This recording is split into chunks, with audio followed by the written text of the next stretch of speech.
Welcome back, Cryptonauts, to the Power Cosmic channel.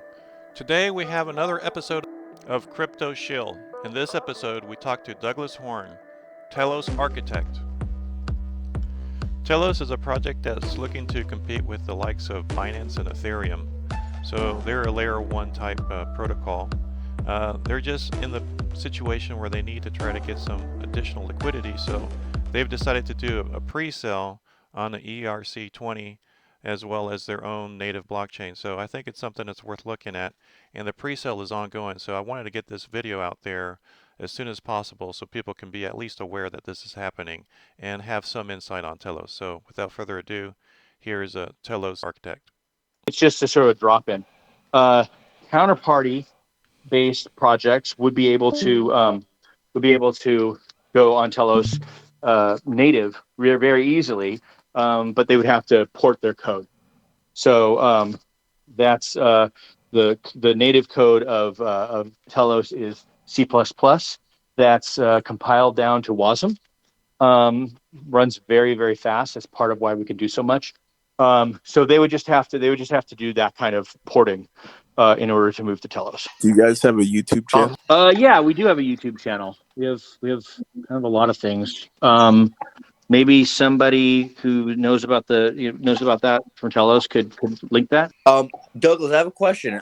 How many farming protocols are on Telos? At the moment, there's a lot of interest in liquidity providing, and I know that you guys are looking to raise liquidity on Ethereum. If somebody wanted to help you guys gain the liquidity that you guys need to handle bigger functions, and wanted to be rewarded in some sort of token for doing so, are those infrastructures currently in place? Yeah, we have a number of ways to encourage and incentivize new dApps coming to Telos. I mean, it's the greatest incentive is that there's basically one really bad farming thing that's on Telos. It's useless. I don't know why people still use it, but there's a lot of there's a lot of room for new farming protocols on Telos. And again, Telos is basically, there's kind of two protocols. There's Telos native, which is feeless, right? And entirely, but it needs to be an EOS.IO smart contract. And then there's Telos EVM, which has small fees, but it runs on it's a drop in for Ethereum. So those things exist. They just haven't been deployed on Telos because until recently there wasn't enough liquidity. But yeah, we want that. That's gonna be this. Come work with us. We're great at working with coins and projects to launch new features and stuff on Telos. Yeah, so we have a lot of liquidity providers in the group, especially in this chat. A lot of them are new liquidity providers. A lot of the advances that people are making in these farming protocols is to streamline the processes because gas is so expensive. But these transactions are free on Telos, not cheap. What do I think about what right now? Bitcoin. So Bitcoin, sort of like my first girlfriend. I always love Bitcoin. I am still in on Bitcoin. My belief is that when TV came out, everyone thought it would kill radio, but what did it do? Radio got bigger than ever. When the internet came out, people thought it was going to kill TV, but TV is bigger than it's ever been, and so is radio, right? New technologies don't take out other technologies. They in fact they enhance them. I don't have any trading information. Sorry, I don't. That's not what I do. I'm a guy who thinks up ideas and gets a team together to build them. I don't trade. I've got Bitcoin that I've had for 8 years. So I'm the wrong guy for trading information. Yeah, I had a question for you. Could you give your perspective or your background on where you see Telos in the space? In other words, it's a fairly crowded space. You got several different competitors trying to vie for the leadership in this space. So which area are you trying to focus on? Where are you going to be the leader? I think we're going to be the leader in smart contract in the whole smart contract platform. I think Ethereum, not competing with Ethereum in that way, because Ethereum is sort of the high value. I think we'll probably own the low value, lower value smart contract transaction world. You have to think about it. We already have DApps. It's very cheap to, it's free for basic transactions are free for users on Telos. They're cheap. It's cheap to operate for DApps. We give them a lot. We give them a lot of services already that they don't have to build themselves, and we're adding more, like location, like ZK proof private transactions, like ID services and things like that. In addition to the governance and whatnot that we're already giving them. So it's very inexpensive to deploy on Telos. It's ready. You can deploy right now. You don't have to wait for any. There's no future things that we need to build for people to deploy right now. The EVM will launch, probably next month. It's been on. Well, So I so think that's what we're how going to would do. you compete against something like a Binance, because they seem to be looking to work in that same space too, as far as low cost transactions. Sure, Binance Smart Chain. Yes, sir. Yeah. So what we don't have is the massive power of Binance, but what we do have, and I think there's an appetite for, is even more. So Binance Smart Chain is Ethereum, right? So it's going to run into the same scaling issues as Ethereum very soon. So Telos is not. Telos has over 100 times more scalability. So I think scalability is going to help Well, us. I think. actually, excuse me, but Binance has scalability more than Ethereum does. They are built on Tendermint. Yeah, I still don't think they scale to the point that Okay, so Telos already is at. that's okay. But so what are you? What's your technology? What's your architecture built on? It's built on the EOS.io protocol, that the same as EOS, but with a lot of governance and whatnot features that solve the problems of EOS. So it's a delegated proof of stake. Okay, DPoS. So is there a particular twist to the way you guys manage your governance that you think is a value add compared to other governance mechanisms? Yeah, it's much more robust. So we have full control for amending protocol. It's user voted based on stake weight. We have systems of for worker proposals or basically any kind of initiatives. There's polling as well. This is just not voting without a smart contract transaction at the end. Everything we do has a smart contract transaction again at the end, unless it's simply a poll. We have committee management. You can elect people to different seats. Either you can, in multiple ways. These things are all very, for Telos itself, it runs one way, but we also extend this to everyone else in the every app on the chain. So any app on the chain can use these in a modular way. They can elect their boards. They can have different people run different, have access to different So, funds. yeah, It's very robust and modular. you mentioned EOS, right? So do you have a relationship with BlockFi? With BlockFi or Block One? Oh, Block One, sorry. Yeah, my well, no, we do not. We have a relation. Everyone has a relationship. It's not a friendly relationship though. We never had any backing from Block One, and really have. I kind of called out the CEO of Block One the other day, and I blocked Block One, even though we have a great relationship. Let me say this: we have a great relationship with their actual development team, where we work closely with those. It's almost like it's a different company. But the management of Block One, I think, is as wrong as it could be. I think that we are actually, they have 4 billion and they put a bunch into Bitcoin. Now they got 6 billion.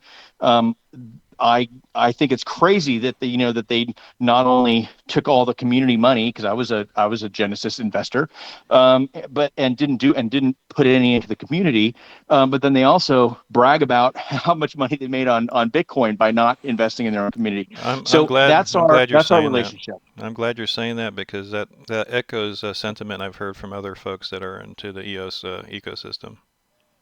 I'm the devil. I'm the devil to EOS and Block One. I can't. Those guys hate me because I've been calling them out on their stuff for. I'm just trying to be politic here, but I've been calling them out on this since even before the launch. There was a vote that I said no, it's not ready to go yet, and people were pissed. A couple of days later, we did launch.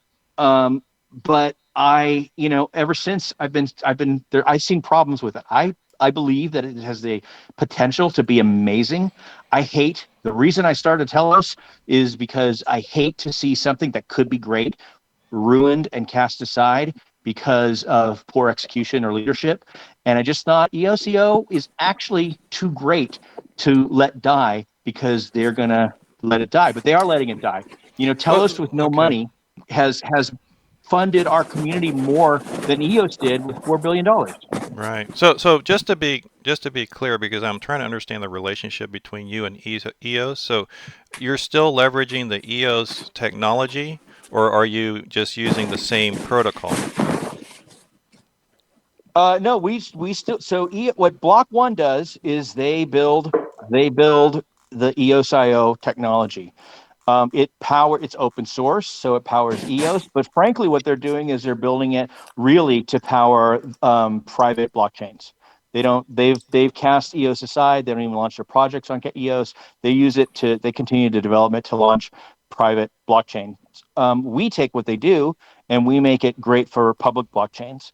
And as long as they keep developing it, we're going to keep using it. But my goal is, because one of the reasons why we have Telos core developers is, I believe eventually they're going to stop developing DPoS, and we're going to have to pick it up. So we do use it because most of the technology stuff they do is fantastic. It's like from a different company. It's like they have like a bipolar, or multiple personality disorder, where the devs who actually do the work are fantastic. They're smart. They do good work. They were very professional. They Yeah, work closely with us, I've but heard the same the thing. leadership doesn't. I'm just wondering how that's going to factor into your ability to grow in the direction you want to. I mean, is there at some point a situation where you might have a head-to-head against these guys as far as the Block One guys? I Block don't one know. I when don't. Oh, go ahead, Leah. sorry, I just want to make this clear and to the point. So Block One releases the open source software. They have to, because that's what they promised in the sale. When they made their deal with the SEC, the unspoken part of that deal is that they're not going to pump EOS, but they can still continue making the software. So we're using the software. We're going to keep updating the software. If there's something in their software we don't like, we won't do it. But it's been great Yeah. so far. Yeah. That's the relationship. Our Yeah. devs talk to their devs, and we told Brendan Bloomer to fuck off. Yeah, That's I the did. relationship. Yeah, to me Well, it sounds right. a lot like sort of like the Linux ecosystem, right? You've got Linus Torvalds maintaining the kernel, and then you've got these distributions. You've got Ubuntu, you've got Red Hat, and others who continue to depend on the kernel, but they advance it in their own ways based on their vision for their product. That's a Okay. perfect analogy. Yeah. Okay. I just try to understand if there's a potential for an issue that an impasse that could occur between the Block One and you folks is all. No, Yeah. I So the mean, thing about it, what I would say is that it's all open source. So again, if Torvalds decides not to support Linux anymore, the code is open source, and the Ubuntu guys can just build from where they had the disagreement. Right. That's the beauty of open source. yeah. I think for Block One to want to have some kind of impasse with us, they'd have to give a shit about us, and they don't. Well, I mean, okay. So let me say it this way. So maybe right now they don't care, but let's say you guys Yeah. become real successful. then they may be interested, right? Yeah, they will certainly use us as an example, and they have in the past. And we did, once in a while we do something cool, and they go, hey, look who's using our protocol. They're happy about that. They don't care. They got their own path. They don't care about EOS. They don't care about Telos. They like anyone. If it makes them look good, they will mention it. But we don't count on them. They're also not going to come after us. It would be it's just not on their plan. They don't care. They're gonna build their stuff.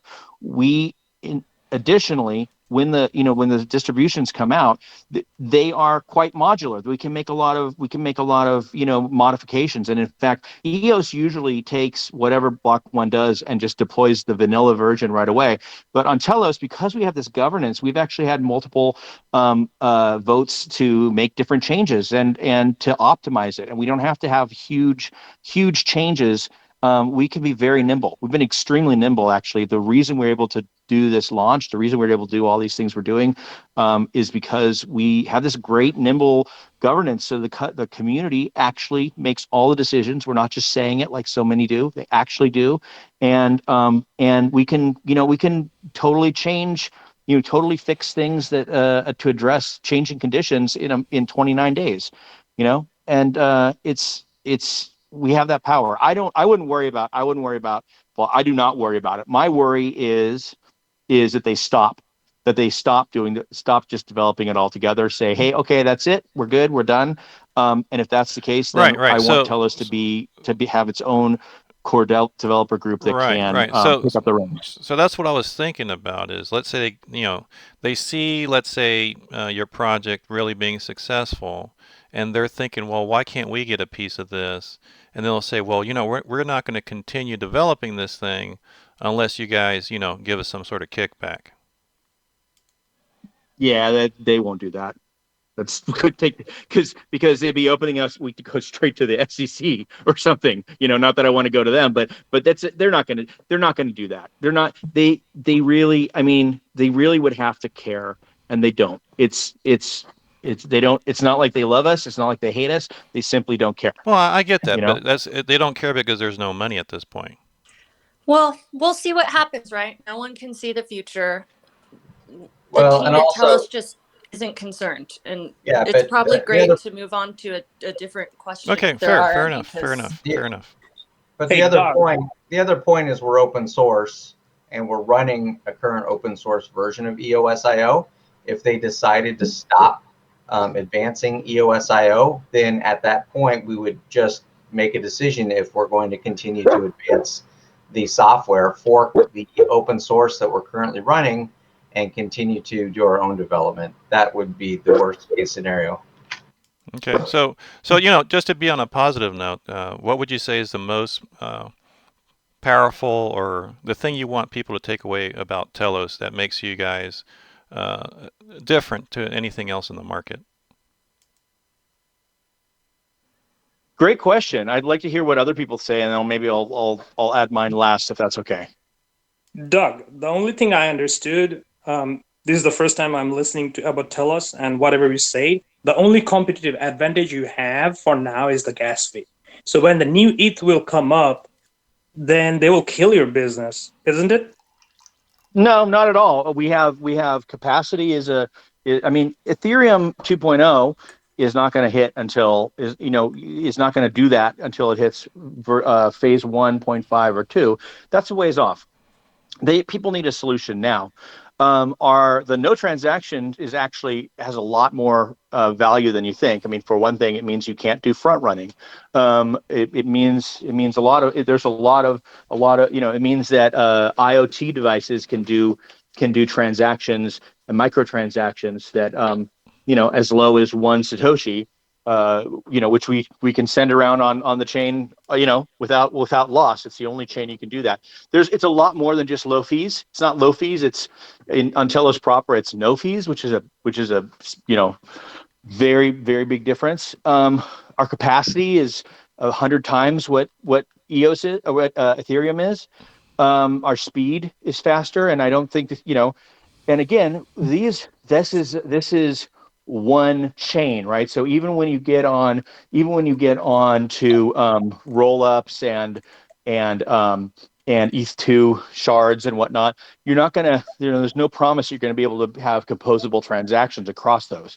So you're still gonna see all the DeFi stuff on one shard, and and that's gonna have its problems too. So I think we solve a lot of problems. Our governance engine is a massive win for that nobody has anything like, and I think that's going to be, governance voting has never had a tech disruption ever. We still put marks on pieces of paper, hand them to people, have people actually count them by hand in the worst case. This is a way to do free, easy, convenient, transparent voting, on a mobile phone.